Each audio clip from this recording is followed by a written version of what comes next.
Behind the towering gates of the Topkapi Palace, a world hidden from the public pulsed with intrigue, rivalry, and unexpected power.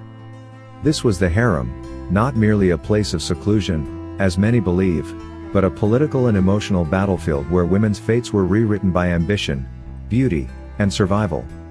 From enslaved girls to powerful sultanas, the women of the Ottoman court lived lives far more nuanced than history often dares to reveal. The Ottoman Empire, one of the most influential powers in history, held sway for over 6 centuries, and at its heart were the women who navigated its courtly maze. Often misunderstood in Western narratives, these women were not simply passive ornaments of the Sultan's world. They were educators, mothers of future rulers, strategic advisors, and sometimes the very forces behind the throne. Their stories are not only intriguing but essential to understanding the empire's true legacy. At the lowest rung of this hierarchy were enslaved women brought into the imperial harem, many captured through conquest or bought through trade. Their journeys were marked by cultural dislocation and psychological hardship. But within the confines of the harem, these women were educated in music, literature, politics, and etiquette.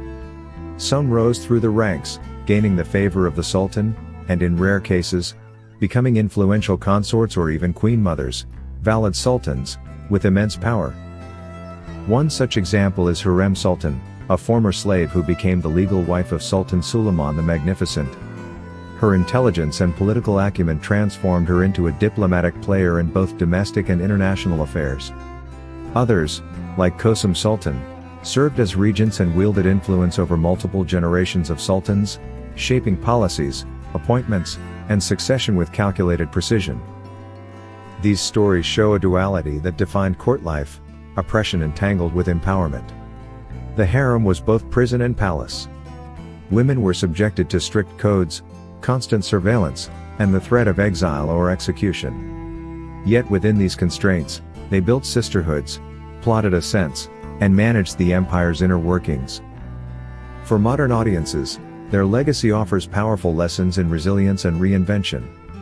It challenges us to re-examine our assumptions about gender, power, and the narratives we inherit. Understanding these women's lives means honoring their complexity and reclaiming a part of history long cloaked in silence. Which of these stories of survival and strategy resonates most deeply with you, and why? Join the conversation and share your thoughts in the comments.